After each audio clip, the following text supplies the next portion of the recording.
Bonjour à tous, aujourd'hui je vous propose une chronique qui va parler de notre rapport aux objets. Alors comme il y a beaucoup à dire, j'ai décidé de découper ça en 3 phases, où il va être question 1 du matérialisme, 2 de nos pulsions consuméristes, et 3 des moyens pour arriver à mieux gérer les points 1 et 2.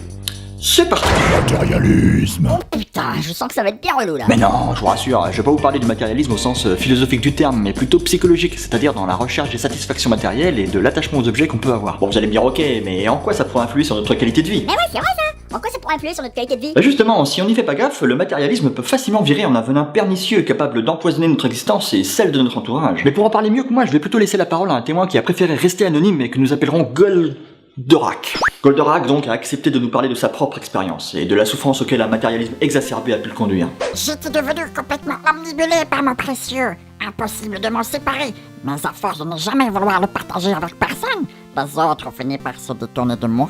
Et j'ai fini par me retrouver seul, isolé, avec plus que mon précieux pour seul compagnon. Merci l'ami pour ce témoignage poignant. Y'a pas de quoi. Bon, sans aller jusqu'à cet exemple extrême, on pourra néanmoins dire qu'un matérialisme exacerbé pourra aussi engendrer de vils rejetons, comme une maniaquerie ou une radinerie excessive. Dans le meilleur des cas, ces comportements se limiteront à agacer l'entourage. Mais dans le pire des scénarios, cela pourra aller jusqu'à ce que les gens se détournent de l'individu. Finalement, une bonne définition du matérialisme serait que... Les choses qu'on possède finissent par nous posséder. Après, attention, l'idée n'est pas non plus de s'obliger d'être indifférent à toutes les choses auxquelles on tient, mais plutôt d'essayer de dompter ce réflexe qu'on a un petit peu tous, de superposer presque toujours à nos possessions une valeur, une importance ou une beauté qu'intrinsèquement, non pas. Car c'est bien le fait qu'on applique ces sortes de filtres qui nous fera manquer d'objectivité devant la réalité des choses, et souffrir d'autant plus dans le cas de leur perte ou de leur disparition.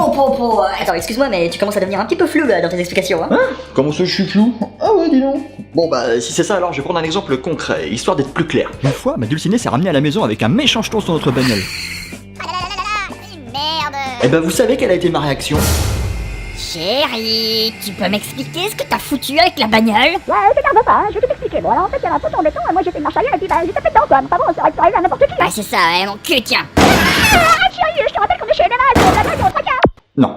En fait, j'avais réussi à considérer ma voiture sans les filtres esthétiques ou affectifs qu'on applique habituellement. Et du coup, j'ai pas eu à réprimer la moindre pulsion de colère ou d'agressivité, qui autrement n'aurait pas manqué de me tourmenter. Qu'on se comprenne bien, j'étais pas blasé, j'étais juste pas énervé. Au final, notre caisse n'était pas trop amochée et remplissait toujours sa fonction. Fin de l'histoire. Consumériste. En y réfléchissant, je trouve que le désir de possession répond quand même pas mal à un besoin de sécurité, car s'agissant de logistique, la crainte de tout à chacun serait fondamentalement de se retrouver dépourvu de tout. Vu comme ça, le fait de pouvoir subvenir à nos besoins élémentaires, abris, fringues, nourriture, constituera les premières fondations de notre cocon protecteur face au néant de l'indigence. Un peu comme un petit oasis de sécurité au milieu du désert. Mais l'homme est ambitieux, et pourquoi s'arrêter en si bon chemin et se limiter à une petite oasis quand on pourrait ambitionner de bâtir une Babylone? Babylone qui, tout en empiétant sur le vide extérieur, permettra de dissiper le spectre de la souffrance causée par le manque. Et avec l'aide de la publicité, c'est ainsi que naissent nos pulsions consuméristes. Car tout ce qui sort du registre de la satisfaction des besoins quotidiens alimentaires sera du domaine du bonus et contribuera finalement à étendre la taille de notre Babylone idéale.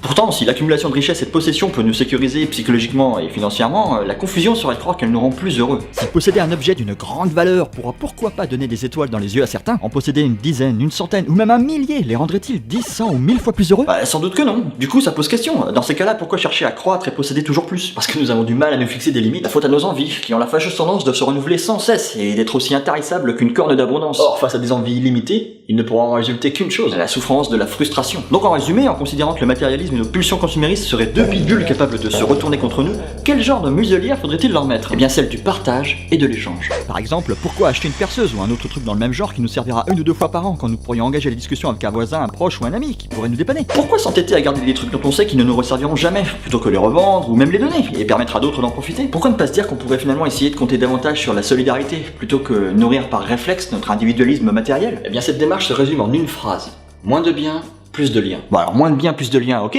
mais attention quand même au piège. Allô Marcel? Ouais, salut.